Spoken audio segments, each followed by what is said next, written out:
भंडारा डोंगर जे आहे ते देहूपासून 6 किलोमीटर अंतरावर आहे आणि तुकोबाराती जीवनाचा अविभाज्य घटक आत्मत्व आहे। त्या भंडारा डोंगरावर जगद्गुरू तुकोबारायांचं मंदिर आहे आणि त्या मंदिराला खेटून, एकदम खेटून, मंदिराला खेटून माझी संस्था आहे।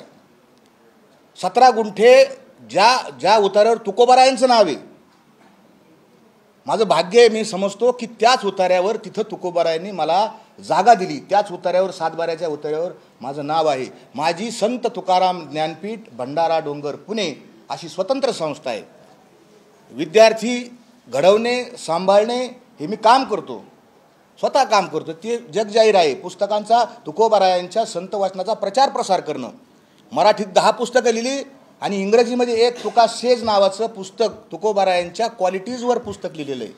आणि हा मला बावळटकर म्हणतो, तू 10 पुस्तकं तरी तुझ्या आयुष्यात वाचले का? 10 पुस्तकाचं लेखन मी केलं। मी काय पागल माणूस आहे का? मला कळत नाही का आता हे मी बोलल्यानंतर काय होणार आहे? पोलिसांना माहिती आहे काय होणार आहे, पण मी सत्य बोलण्याचं धाडस दाखवलं।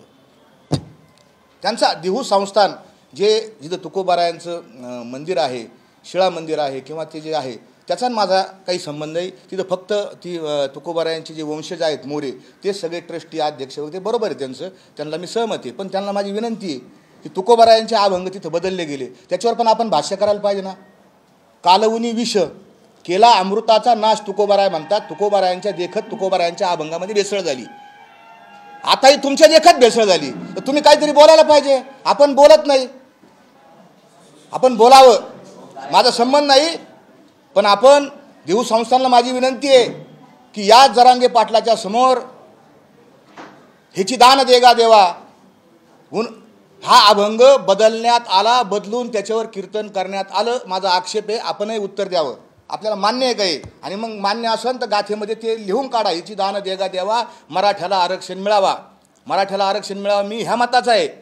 आम्ही 16-18 वर्ष घातलेत, पण आम्ही गाथ्यात आणि अभंगात लिहिलं नाही ते, आम्ही आमचं स्वतंत्रपणे मांडलेलं आहे मत। ते गाथ्यात आणि अभंगात बदल करण्याचा कोणालाही अधिकार नाही।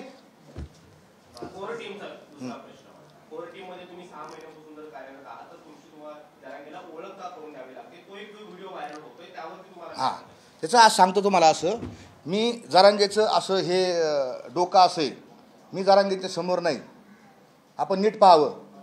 आणि जरांगे असं पाहत आहेत, मी जरांगेच्या ह्या बाजूला आहे। मी जरांगेंच्या सांगितलं त्यांच्या कानात का बाबा मी बारसकर महाराज, कारण ते माझ्याकडे पाहतच नव्हते, ते झोपलेले होते ना ते असे, त्यांचं तोंड कुठं होतं आपण पहा चॅनलवर सगळं, त्यांचं तोंड तिकडं होतं। मला त्यांना, आणि त्यांची ज्यावेळेस ते त्यावेळेस मला सांगावं लागलं, त्यांना डोळे झाकलेले होते त्यांचे, मग त्यांनी डोळे उघडले आणि मग ते बोलले। तुम्ही ऐकलं असेल त्याच रेकॉर्डिंगमध्ये, एक ऐकलं असेल साहेब, ते म्हणले आलात 15 दिवसातून, एवढं तर ऐकलं असेल हो साहेब, आलात 15 दिवसातून, हे तर ऐकलं असेल। हां, 16 तारखेपर्यंत काही कामच नव्हतं ना अंतरावलीत, अध्यादेशमध्ये क्लिअर कट लिहिलं होतं 16 तारीख किंवा 16 तारखेच्या नंतर अध्यादेश जी आधी मसुदा आहे, अधिनियमाचा मसुदा अंमलात येईल। मग मध्ये काय काम आहे अंतरावली, आम्हाला काही कामं धंदे आहेत नाही, घरचे कीर्तन येतं, प्रवचन येतं, ती एवढं तर ऐकलं असेल आपण 15 दिवसातून आलात।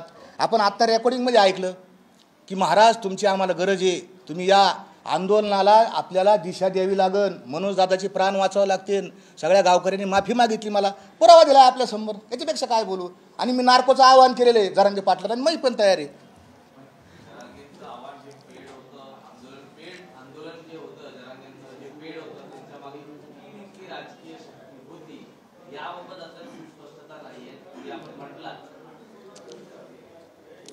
एक गोष्ट अशी आहे की तिथले जे स्थानिक आमदार आहेत त्यांचे आणि यांचे बरेच संबंध होते, आता आहेत का मला माहीत नाही, कारण ते आजच कळलं का ते ह्या दिशेला गेलेले आहेत, माहीत नाही अजून पुढं काय आहे। पण त्यांचे संबंध होते, आणि संबंध असल्यानंतर माणसं त्याप्रमाणे काम करतात, असं आहे माझा तर्क आहे, माझ्याकडे काय हे नाही काय असं।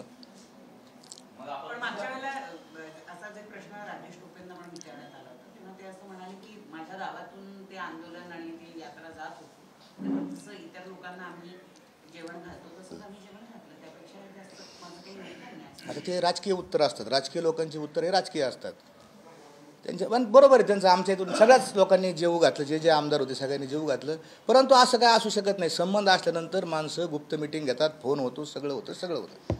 भुजबळांपासून सगळ्यांनी आरोप केले होते ज्यावेळेला हे आंदोलन सुरू होतं त्यावेळेला की इतक्या मोठ्या इतक्या गाड्या इतके हे सगळे JCB फुलांची उधळण याच्या सगळ्या गोष्टी होत्या त्याच्यासाठी पैसा येतो कुठून? असं आहे, आता आपल्या लक्षात आलं असून आता JCB राहिली नाहीत, आता ती मोठाले हार ती फुलं ती राहिली नाहीत. कुठे पाहिले का आपण? पाहिले का? नाही. का नाही? आंदोलनाची ती लोकांच्या लक्षात आलं हे गडबड आहे.